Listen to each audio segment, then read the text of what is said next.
Green Arrow, issue 14, Benjamin Percy writing, and on art, because I got it wrong, because Comixology told me the wrong name.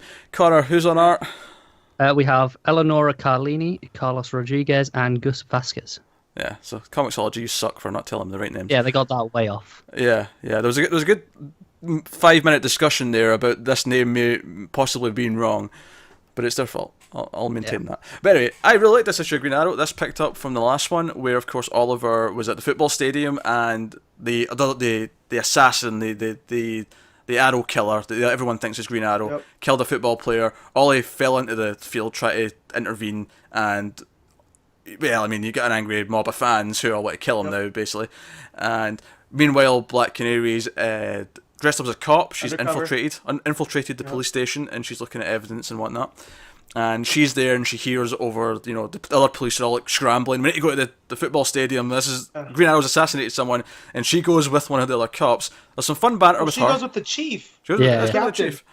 Yeah, they have some fun banter in the car, especially when she basically drops who she is at the end when they're on the roof, and she's like, yeah, and he's like, Black Canary now, and he's like, shit.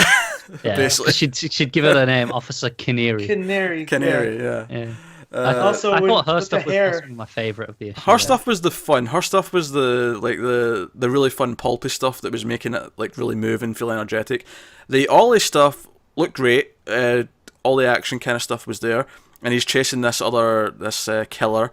And when they get up to the roof, and I like how the whole issue is kind of this one big event though, of like it just follows on from the last issue, and it's all. Yeah. I wouldn't say real time, but you can't really have real time in a comic. But you know what I mean? It's the chase through the stadium as he's trying to apprehend this Dark Archer. Yeah, he's chasing him through the stadium. And like Dark Archer's.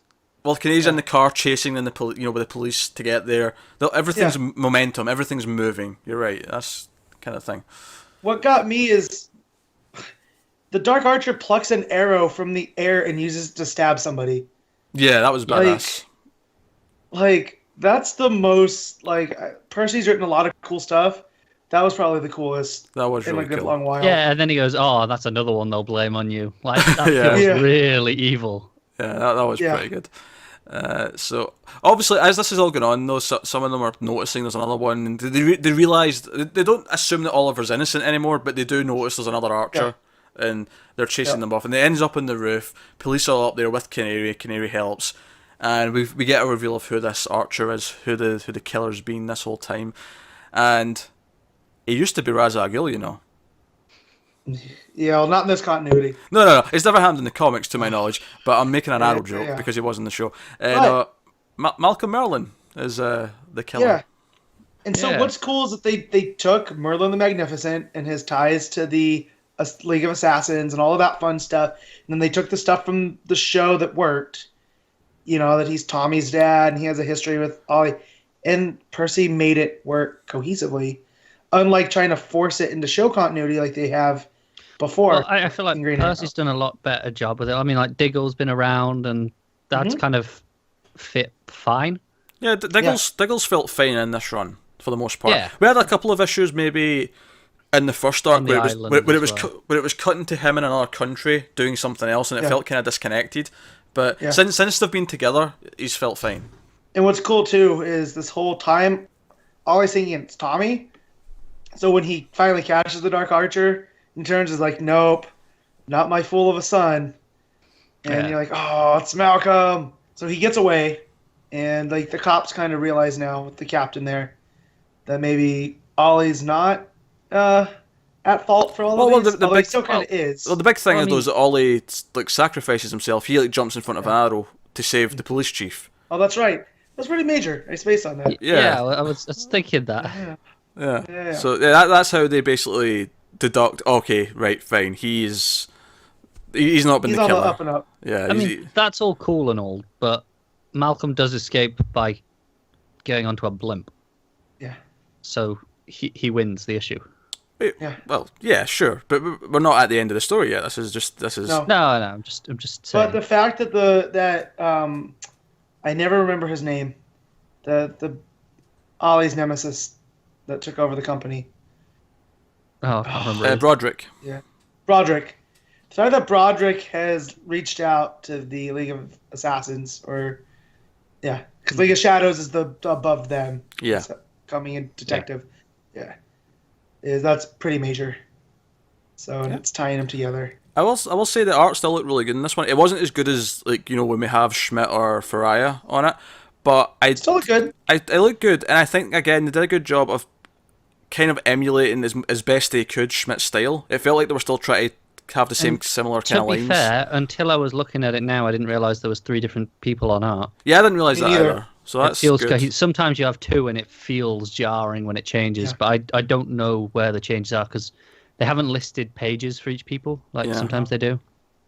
Which makes me think it wasn't so much pages per page, it was more team effort of things. Yeah, like one would do like layouts and then someone else would come in and fill in parts. Yeah, because obviously you got hi-fi listed for colours, but there's no penciler and inker and stuff listed. It's just art for the 3 of them. Yeah, but like I say, they did a good job of emulating Schmidt's style, so it didn't feel like a big difference from last. You can tell. I mean, Schmidt's looks a bit better. Don't get me wrong, but it's not this miles away difference where you're going, oh, this is jarring. I can't. So no, not at all.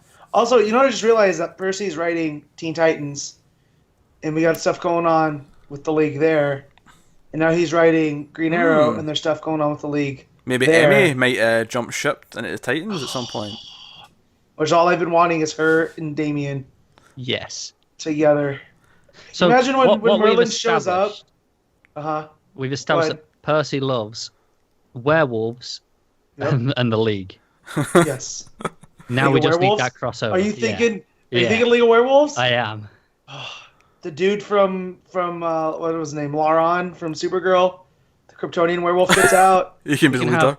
We can have Werewolf, the one Batman punched out in Batman. That too. I forgot about him. Aye, because we all remember him when he pops up in League of Werewolves. Yeah. Hey, it's League of Werewolves. You gotta have one called Werewolf. Yeah. I want Damien, talking down to Merlin. That would be like having the League of Assassins and having one character on the team called Assassin. I bet one of them is called Assassin in a different language. There was that whole Spider Guild that was a part of the Assassin during Red Robin years ago that had members like that, so I don't put it past them. Continue. But what I want to say was, I just want Damien talking down to Merlin for being beat by Green Arrow. That's all I want to see. He's like, he's a fool. He's been trapped on an island. If that was me, I would have finished it, and I'm a kid. I almost kind of want Damien to do a world tour where he spends an arc in each of the different solo books with different characters. Like he comes to Star City, hangs out with Green Arrow and Emmy for an arc. It's how Batman and Robin, when he died, they did the Batman and you had the guest stars come in. I want a Damien and him going around and doing that. Yeah. But better than that, because that's where Batman and Robin lost me in that run. Well, I've gone back to read them, and it's actually pretty good. It gets a lot better. It gets better after again. Is it okay? Yeah. That bit is a bit slow. I don't think I ever went back. Batman and Frankenstein and Batman and there's some fun stuff worked in there. Yeah, it's not bad. It's just it's probably the weakest part of the run.